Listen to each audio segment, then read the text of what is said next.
welcome to my channel.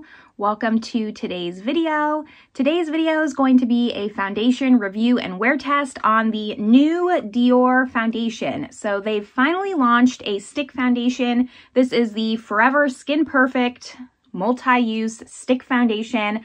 I haven't had good luck with the Dior Forever line in the past, but the stick foundation craze has not stopped, and I just had to get my hands on it and do a review. So in today's video, I will be applying this foundation with you on camera, nice up close and personal. I'll be doing a check-in outside halfway through my day in natural light, inserting in some swatches, and then coming back at the very end of my day around 8 to 10 hours, sometimes longer, just depending, and giving you my final first impression thoughts. So if all that sounds good to you, if you like foundation videos, make sure you give this video a thumbs up. Subscribe if you haven't yet. I would love it if you stuck around. But with all that, I'm going to zoom you in and we're going to get started. So before I do the application, I did just want to do a small unboxing because it just looks so beautiful like this. I did order directly from the Dior website, so you can expect this is what you're going to get if you do that. It comes in like a really nice little box and it is tied up with a little ribbon. I haven't opened this or anything, obviously, and this is what the inside looks like. So inside, there's going to be a little satchel thing with, I'm assuming, samples. I never know what to do with these little bag things. If you have suggestions on like what I can repurpose these for, I would love to know. But the samples that I chose, I think I chose skincare samples. So the Capture Total Intensive Essence Lotion, and then the Capture Total Wrinkle Corrector. Looks like this. I try not to choose any more fragrances because Lord knows I have enough fragrance samples. And then here is the stick foundation in here. So that's what it looks like. I always think it's really pretty, but this is the box, and it's kind of, you know, I was anticipating it, if I could hold it the right side. How come it's, okay, no, this is right, okay. I was looking upside down permanently. So I was expecting this to be like longer and skinnier. It's kind of short and fat, but I picked up the shade N2. That's typically the shade I wear in Dior foundations. And it comes, it's like this oval packaging. I haven't seen anything, no reviews, nothing on this. I saw that they were going to release it. I knew I was going to buy it, so I waited to just get my first impression thoughts. Now, if you're new to my channel, new to my foundation reviews, I don't wear any kind of primer when doing a foundation review test, so I only have my skincare, moisturizer, sunscreen, and that's it. And I just want to see like a good baseline of what this foundation can do. I'm a little intrigued by the oval. Not that it probably makes a difference, but I haven't seen an oval shaped. It's mostly like a circle or the triangle from Hourglass. So let's just see what this does. Now, this retails for $52 US, comes in 18 shades, and it has, I'm gonna need my glasses for this, it has 10 grams of product. So obviously less than a standard foundation. That's pretty typical for a stick foundation. It does, when you twist it, have like a nice click every time you turn it. Let me just roll it up all the way. So this is it rolled up all the way. I don't go through stick foundations that quickly. Some people do, I do not. So I'm not really upset about it. But let's just see. The Dior website was zero help when it came to this foundation. It basically said to either use a sponge, a brush, or your fingertips. So I'm going to do half my face with a sponge, half with a brush. I think those are probably the two more popular. Forgo the fingers and just see what happens. This is supposed to be a buildable coverage foundation and give a natural blurred finish.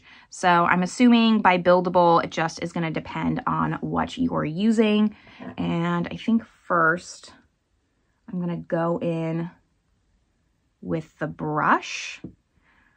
And it does feel almost very silicone-y.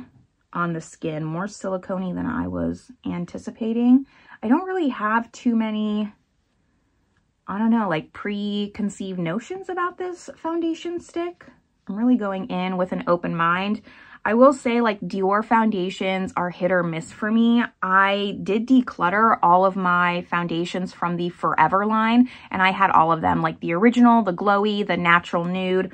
I just didn't like those, so I was a little bit hesitant on this, but the fact that it said it was a natural finish and that it was buildable, basically all the claims. So it's supposed to be very blurring on the pores and hydrating, long wearing, it says. They do say you can wear this up to 24 hours, which obviously I will not. And then they also claim that this is heat and humidity proof. So those are the claims. I will say it is looking a little bit more matte. I don't know if I would say this is natural. The problem with natural is it's such a loose term. I would say this is more of like a natural matte finish, so leaning more matte. It does claim to be hydrating, so we're gonna see about that. And even with the brush, I know I have the lights are pretty strong here. You'll see it in natural daylight a little bit later, but even with the brush, it's not as heavy coverage as I was thinking, which is a good thing for me because that was my main complaint about just all the Forever foundations, is that I found the coverage to just be too full coverage for me. So I'm gonna go in with a sponge on this side. Just see, maybe that adds a little bit more hydration and glow.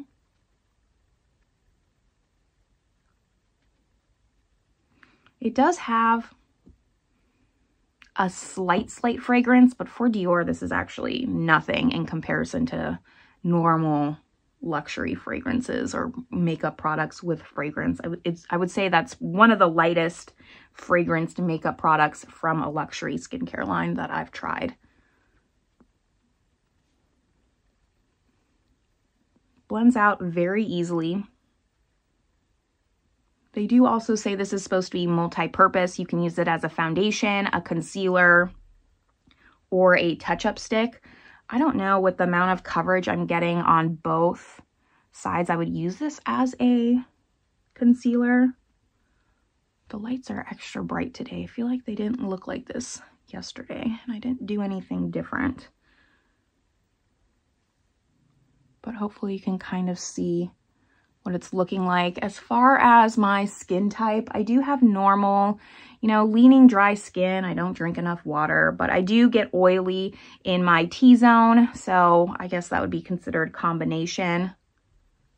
And I suffer, for me, my biggest complaint is my enlarged pores, which is why that was just a standout claim for me and why I wanted to pick this up. I actually don't think it's as pore blurring as I would want. It's not enhancing my pores. It's not sitting in my pores, but it's definitely not blurring my pores and giving a filter effect like they say. Forehead looks nice. I don't have too many like blemishes or anything like that. And it's looking nice. I do prefer just a light to medium coverage, and I do prefer a natural finish, and I would rather it lean more matte than glowy. I just don't like to look sweaty, especially since I get so oily in my T-zone. I don't like having it be that glowy off the bat. I want it to kind of get like that worn-in look throughout the day. So this is exactly off the bat what I like in a foundation. It looks really pretty, actually. I'm gonna, against my better judgment, see how buildable this is. And I am gonna use my sponge, I think, is what I just prefer. I usually use a sponge over a brush, and since I didn't find any difference in coverage, I'm gonna stick to that.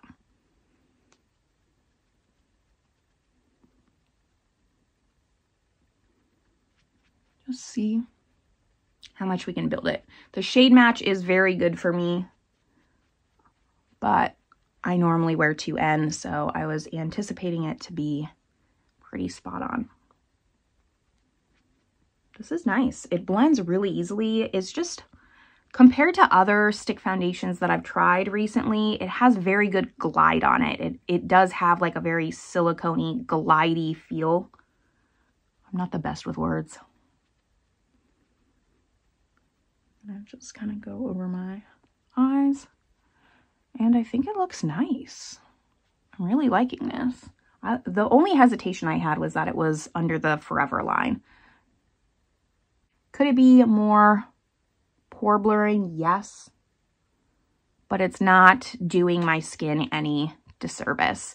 So I am now going to go finish up the rest of my makeup.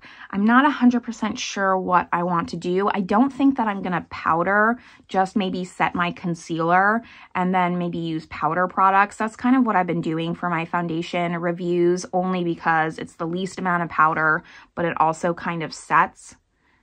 It's feeling like half dry. It's not feeling super sticky. It's feeling okay. So let me go do the rest of my makeup, and then I'll just kind of give you my first impression thoughts after letting this sink in and actually being able to see it a little bit better with my glasses. All right, rest of my makeup is on. Of course, I'll have everything that I'm wearing listed down in the description box. Like I said, I did just use a light coverage concealer. I actually used my Givenchy concealer, and then I powdered that. So I only use powder under my eyes, on my forehead, my nose here, and my chin. When I got closer in the mirror with my glasses, I didn't love this as much as I did when I left you originally. So I'm not too sure about this one. I'm kind of just getting very similar Forever vibes. And I know that the Dior Forever line is well loved by a lot of people. That's just not a foundation line that I loved. I will link my foundation, my Dior foundation ranking up above so you can see my thoughts, because I'm pretty sure that's when I decluttered those foundations. And it's just looking like a little heavy around my mouth here. I don't find it to be blurring. As a standout claim to this foundation to be minimizing pores and blurring, I'm not finding that. If they didn't say that, I wouldn't bring it up, but because it's one of their biggest claims on it, I just feel like I need to. My pores, you know, they've looked worse for sure, but they definitely don't look good, and they for sure don't look blurred at all. So I'm a little disappointed with that. And maybe it's me, maybe, you know, I need to play around with this foundation more. I did do 2 layers of this foundation, so that could be where I'm just feeling like it's looking a little heavy for sure. I will, of course, test this out more, come back and do a roundup with all the foundations I've tested. But, you know, we're leaving this on a really just open-ended question mark. I'm interested to see how the rest of the day goes. Maybe my natural oils come through, make this look a little bit better. But for me, it's just looking a little heavy, and it's not looking its best. For a $50 foundation, I'm thinking it should look better. The Backstage is better. I haven't tried the new reformulated, but the original Backstage Face and Body is a better foundation. The cushions are better. So I don't know about this one. But I'm now just going to go on the rest of my day, get some work done, etc. And I will see you in about 4 hours outside in natural daylight. Okay, we're at the 4-hour mark. I am outside in natural daylight. I'm inside the barn just because that kind of gives better daylight than my normal spot underneath the trees. So I'm sorry that the background looks a little, you know, kind of construction, but it is what it is. The foundation is looking better. The oils are coming through. You can definitely see it. Like I said, I'm oily in my T-zone despite powdering in my T-zone. I am happy that it's looking a little bit less heavy on my skin. Like I said, around my mouth here, that it was just looking really heavy and it looked like I was wearing makeup. I feel like it's kind of gone into, thank you. I feel like it's kind of gone into my skin a little bit more, become one with my skin more.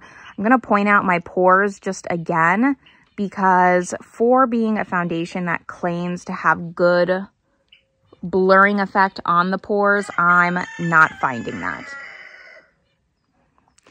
And I don't want to harp on it too much, but since that was like a call out, like top 3 things that this foundation says it's going to do, it's going to be long wearing, it's going to blur the pores, provide a filter, and be hydrating. I just really want to say I'm not finding this to be very blurring. It is hydrating. It is very lightweight on the skin. I will agree with that. I don't know what the deal is. Some days are just chaos. It is very lightweight on the skin. I don't feel like I'm wearing a lot, despite this being like a very medium coverage. So overall, like, we're going up and down with this foundation. I'm a little bit happier with it now than I was when I was applying this. So we're just going to see what the next 4 hours brings me. I'm going to see how this breaks down and see how much the oils come through. I would typically like to powder around this time, but we're going to let the foundation do what the foundation's going to do. So I'm going to continue on with my day. Give the roosters maybe a talking to, and I will see you all in my final thoughts after I insert in some swatches.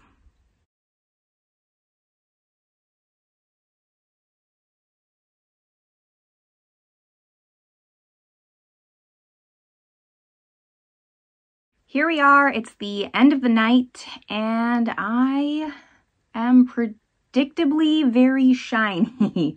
Let me take my glasses off so we can just zoom in a little bit on what the foundation's looking like. No touch-ups, no nothing. It's not looking bad, like it could look worse. I'm just very, very shiny. I will say it hasn't broken apart, but I don't know if I would say this is like long wearing. My biggest issue still is with the blurring aspect on my pores, not enhancing, like it's not sitting in my pores, but it definitely is not doing anything for my pores. So I am gonna just use my sponge, retake my glasses off, and just try to blot away the excess oil and see if that helps. This is, I think, gonna really, really just make it a whole lot better. But if I touch it up throughout the day, it could affect like if the foundation breaks apart. So that's why I just don't do that, as hard as it may be. But yeah, now it looks a lot better. I will say that I like it more than I did this morning. So that's at least the good news. I think that this is one I'm going to have to try a little bit more, because I think that the way I'm going to enjoy this foundation is by using my fingers, unfortunately, and maybe with a pore blurring primer. I think that I'm just going to need a little bit lighter or less product for me to enjoy this how I like to use it.